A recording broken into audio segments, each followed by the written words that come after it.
Next I'm going to put on my eyeliner. I use the old-fashioned cake eyeliner that you add water to. Start at the inside corner and work my way out and swirl it.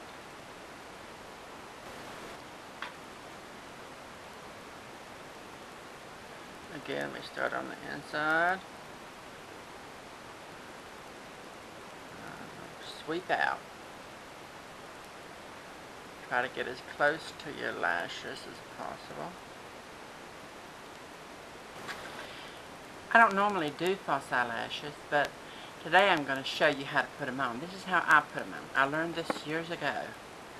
Okay, using the lash adhesive. I don't put this directly onto the lash from the adhesive bottle. I put it on my finger. Put a little bit on my finger. Then, holding the eyelash so, I run it down the eyelash.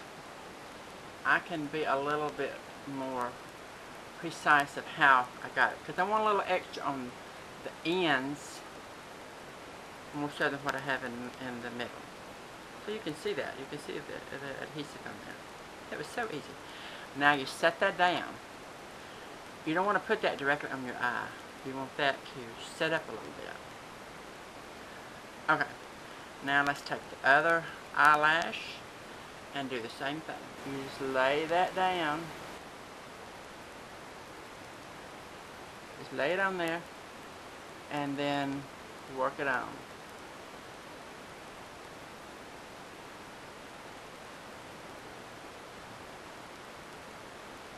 When the adhesive dries, it'll be clear.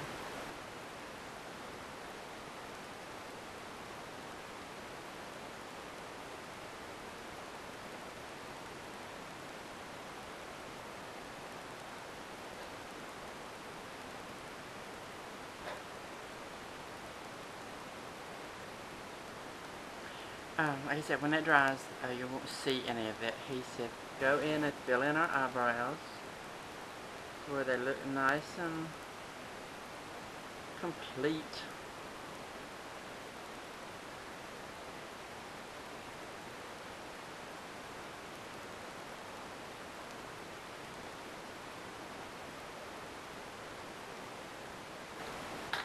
Okay, I've got a highlighter here. It's an eyeshadow highlighter.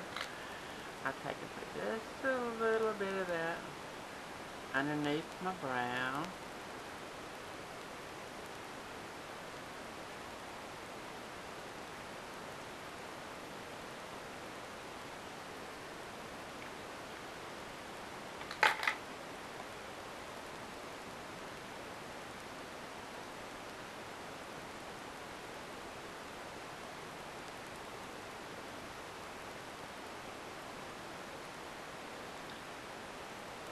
Okay, then I use it for my lips.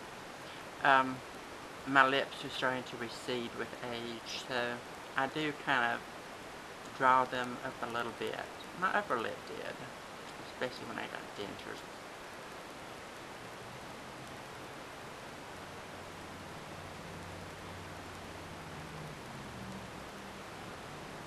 So I'm drawing it slightly above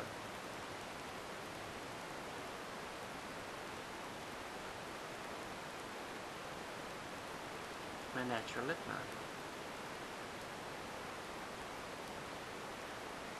I'm not saying everybody has to do this. You want to kind of balance and do your own face however it needs to be. So if you need fuller lips, you can do fuller lips without having injections.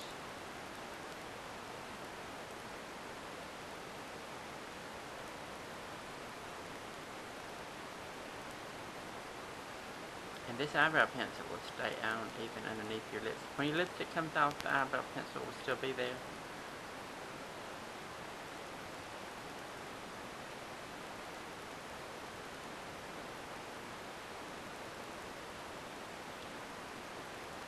Kind of smooth that in a little bit.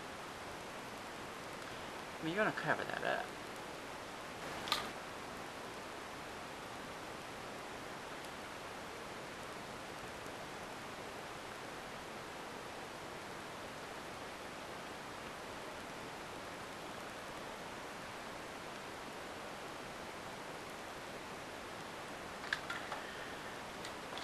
Okay, I put the lipstick on. Then I blot it. Remember when our grandmothers used to do that?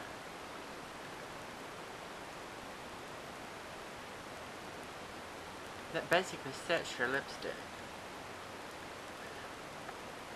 Now you can go back with, you know, some shine.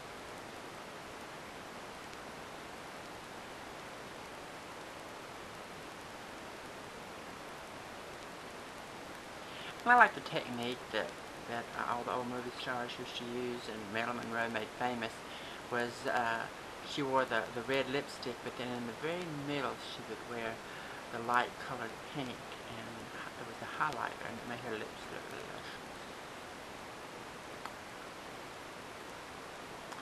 luscious. Okay.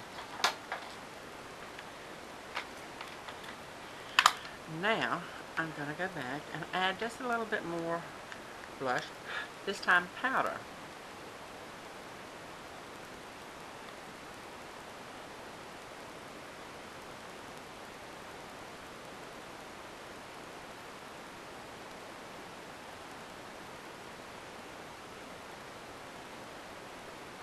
Just to give it a little more color.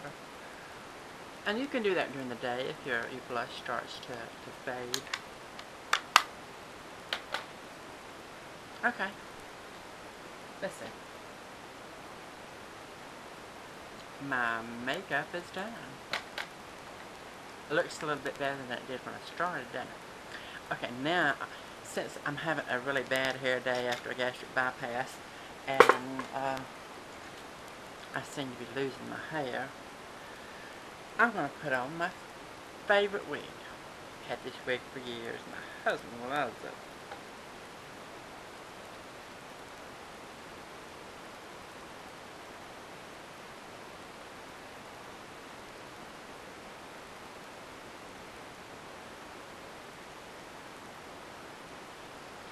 You know, we're going to do a video on wigs now that I found all my wigs that were in a suitcase. I had lost most of them, and I really couldn't do a really good video when I did my first video on wigs. But I'm going to show y'all how to work with a wig. I mean, you can't expect to buy a wig or order a wig online and throw it on your head and say, hey, it's ready to go. I mean, I did this one because I've already worked with it. I know exactly how I can do this wig. You know, I know how it looks natural on me. I can throw it on and go and it looks natural. So that's the thing, you have to work with a wig and you have to learn that wig and learn exactly what you can and cannot do with it. So, hey y'all, does that look just a little bit better than I did when I started? And this is straight ahead. This is straight on. If you take the camera up here like I normally use it,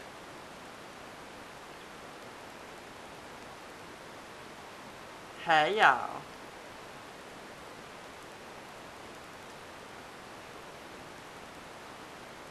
Bye-bye now. Bye-bye now. I love you all.